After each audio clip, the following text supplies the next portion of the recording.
Hello YouTubers, Alaska Prepper here. Ladies and gentlemen, I know I'm putting up a lot of articles. I do have a few prepping videos, actual prepping videos that I have to post.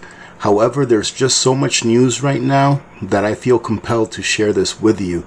So take a look at what's going on. Portland police officers guard Fred Meyer dumpsters and face off with residents seeking discarded foods. Roughly a dozen Portland police officers faced off with a small group at the Northeast Portland Fred Meyer on Tuesday after people tried to take food that had been thrown away. Workers at the Hollywood West Fred Meyer threw away thousands of perishable items because the store, like many others, had lost power in an outage brought on by the region's winter storm. Ladies and gentlemen, what they do here is, at least at the commissary, whenever they know they're going to lose power for a while, or if they know that they have to shut down for a while, they put on a 50% sale for all of their perishable items. I don't understand why they couldn't do that there. More than likely because if they throw away the entire thing, it's a tax write-off for the full amount instead of them selling it for 50% off. Images on social media showed mountains of packaged meat, cheese, and juice, as well as whole turkeys and racks of ribs that had been tossed into two large dumpsters near the store. A few people gathered at about 2:30 p.m. in hopes of salvaging the food, but within a few hours, people seeking food from the dumpsters began to report police officers showing up to guard the dumpsters and prevent people from taking the items. Man, I'll tell you what, I don't know how to feel about this, ladies and gentlemen. I understand that Fred Meyer's is a privately owned business. However, I mean, where is your morality?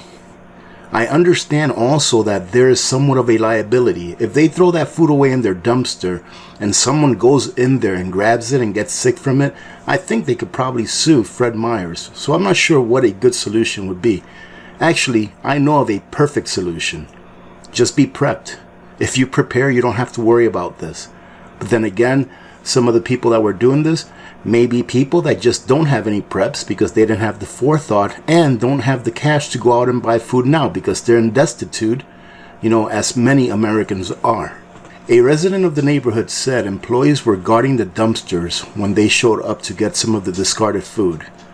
He began to film the employees and reported staff members threatened to call the police on them for doing so.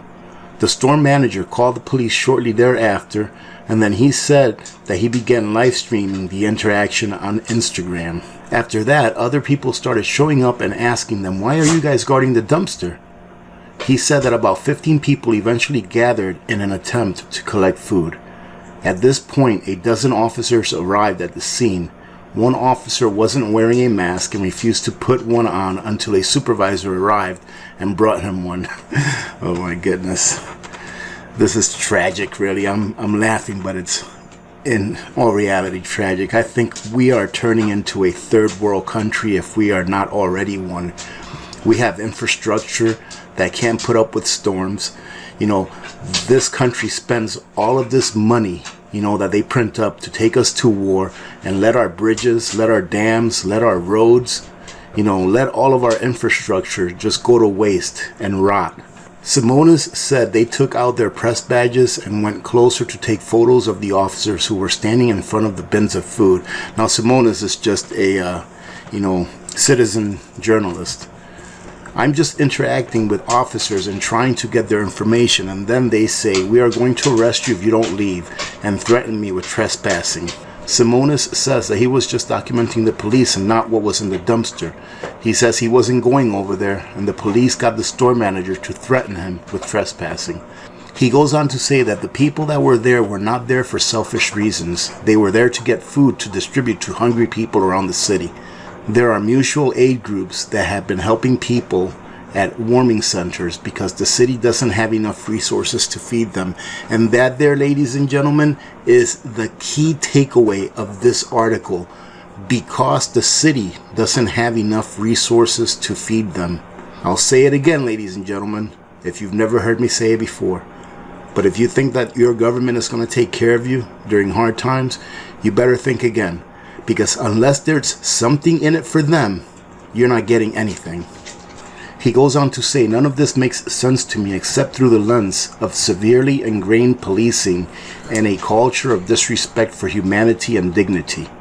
All right, ladies and gentlemen, I'll go ahead and leave the link to this article if you want to go take a look at it. I just thought that it'd be interesting to read this for you all so that you can see where I believe that we are headed to on a regular basis. This is not going to be a one-time occurrence. This is not going to be something that happens just because the lights are off for a few days. This is going to be something that happens during regular times. Take a look at some of those videos from other countries, from India, from Ethiopia, from other countries within the continent of Africa, how some people have to dig to the trash just to try to get some sustenance to stay alive.